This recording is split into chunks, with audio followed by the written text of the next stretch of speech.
Bitcoin 70 mil dólares e parece que alguns sinais bullish estão sendo impressos no momento que eu falo com vocês. Nesse vídeo falaremos também sobre o conflito que continua a se arrastar envolvendo potências como Estados Unidos, Irã e Israel e quais as consequências de curtíssimo e médio prazo que já estamos presenciando que podem, claro, também impactar no preço do Bitcoin. Eu trago a vocês tudo isso e uma recapitulação geral dos mercados dessa semana logo após a vinheta. Vambora!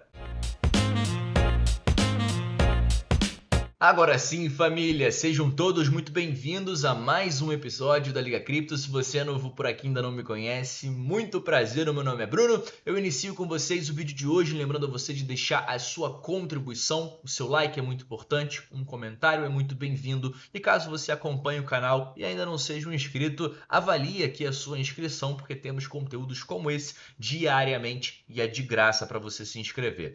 Sem mais delongas, iniciando ao vídeo de hoje, vimos nessa semana pontos muito importantes ao macro, declaração do FOMC, onde vimos a manutenção das taxas como era o aguardado, e vimos a coletiva de imprensa tradicional de Jerome Powell sem grandes surpresas, ainda com aquele discurso de um corte programado para 2026, que o cenário de curtíssimo prazo é de muita cautela devido ao conflito e à alta do barril de petróleo, que tende a impactar no cenário inflacionário. Eles tinham uma luta muito grande para controlar a inflação, a luta parecia estar chegando ao seu fim e agora eles novamente parecem que vão ter esse desafio, dadas as circunstâncias desse conflito envolvendo algumas potências como Irã, Israel e Estados Unidos se arrastando nesse conflito que já dura um mês aí praticamente, né? Então tudo isso gera consequências ao barril de petróleo. O barril de petróleo, como já explicamos, impactado no seu preço, gera consequências a diversos produtos que são dependentes dessa commodity e, consequentemente, a inflação sobe, os preços sobem e, claro, isso é passado ao consumidor final. O Fed, entendendo nessa pressão inflacionária, claro que ele não pode tomar uma decisão de corte de juros em um cenário como esse. Pelo contrário, começa-se a cogitar possíveis aumentos na sua taxa de juros, ou seja, um cenário mais hawkish do que dovish, né? Então saímos de um cenário onde a possibilidade de corte de juros existia para um cenário onde agora toda e qualquer cautela é necessária e um cenário de possível aumento na taxa já é veiculado aqui, como a gente pode ver, já é ventilado aqui, por exemplo, para a próxima reunião do dia 29 de abril, 12% de chance apenas, é verdade, mas para as reuniões subsequentes, lá estamos falando durante as reuniões de junho, temos aqui 78% de mantermos as taxas e uma porcentagem mais elevada, né? 20% de chance para a taxa de juros aumentar nos Estados Unidos. Para julho, a mesma coisa, os mesmos 20%. Então, é claro, é um cenário que traz muita incerteza, guerras trazem incerteza, trazem medo, trazem FUD e naturalmente os mercados ficam indecisos em momentos como esse e em momentos de indecisão a cautela é necessária e o Fed deixou isso muito claro durante essa semana em sua coletiva, né? O Jerome Powell mais especificamente, e claro, na sua declaração também ficou claro que eles não pretendem trazer qualquer tipo de corte de juros nesse semestre do ano de 2026. Quem sabe com esse conflito chegando ao seu fim, o segundo semestre a gente pode sonhar com isso. Agora, quais que são as consequências para o mercado cripto, né? Falando em relação a corte de juros?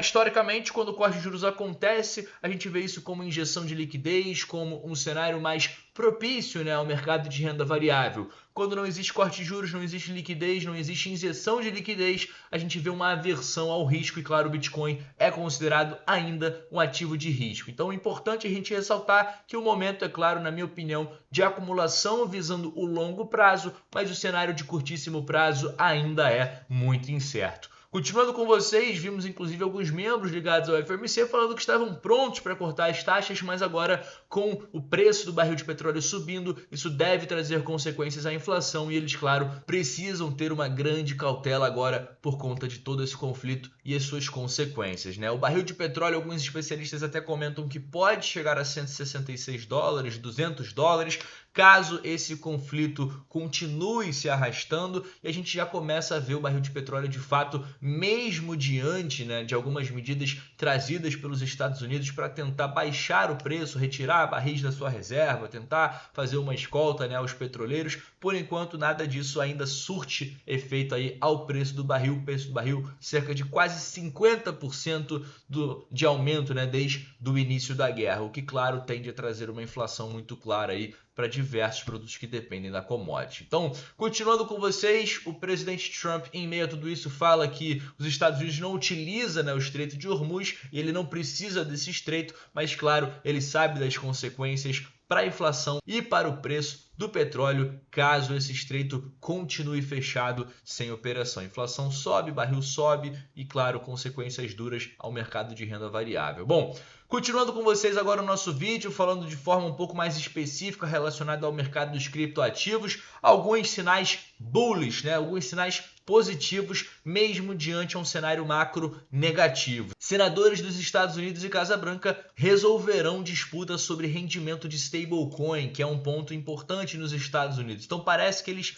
chegaram no acordo, essa notícia é de mais ou menos 2-3 horas atrás, para resolver a disputa sobre rendimento desses stablecoins com os bancos, né? Ou seja, senadores importantes dizem que fecharam um acordo provisório com a Casa Branca sobre a linguagem que esperam incluir na legislação sobre criptomoedas que visa resolver um conflito entre bancos, empresas e ativos digitais sobre o rendimento dessas stablecoins. Então é claro que regulamentações como essas geralmente trazem clarezas maiores, né, para o mercado. Isso tende a ser positivo caso fique um pouco mais claro as regras nos Estados Unidos. Então isso pode aumentar a adesão do mercado, como também, é claro, a quantidade de capital que eventualmente poderá escoar dos americanos presentes nas instituições bancárias. Continuando com vocês, a gente acompanhava já nos últimos 15 dias 13 dias de inflows aí praticamente para dentro dos principais ETFs de Bitcoin. No entanto, no final dessa semana, aí, mais especificamente durante essa quarta, quinta-feira, vimos outflows muito por conta desse posicionamento mais hawkish, né,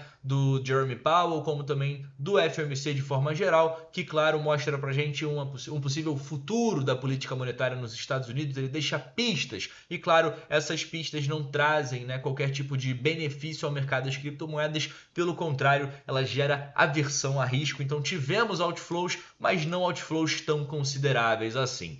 Continuando com vocês, a gente pôde acompanhar nos últimos 3 meses, mesmo diante a um cenário de caos, de sangue nas ruas, cerca de mais de 753 baleias de bitcoins, ou seja, baleias que possuem pelo menos 100 bitcoins, aumentando durante esse momento de queda dos mercados, esse momento de desconfiança, desse momento de FUD. Então a gente tem mais de 700 baleias comprando Bitcoin e se tornando baleias com mais de 100 Bitcoins, o que mostra que é um período de acumulação claro nesse range de 60, 70, 80 mil dólares por parte de muitos investidores. E chegando ao fim do nosso vídeo de hoje, eu faço o convite novamente para você se inscrevendo aqui no canal e, claro, visitar a nossa descrição desse vídeo, onde nosso principal parceiro aqui do canal, a Bybit, oferece condições muito interessantes para primeiro depósito, caso você ainda não tenha uma corretora de escolha para começar a comprar criptomoedas. E, claro, caso você precise de qualquer tipo de apoio, suporte, você pode entrar em contato com a gente no Telegram, ou caso queira um contato aí mais one-on-one, né, uma coisa mais próxima, você pode se tornar membro aqui do canal e a gente tem um Discord aí exclusivo aos membros para tratar diversos assuntos. Eu fico por aqui, agradeço a você que ficou comigo até o fim desse vídeo e te encontro numa próxima.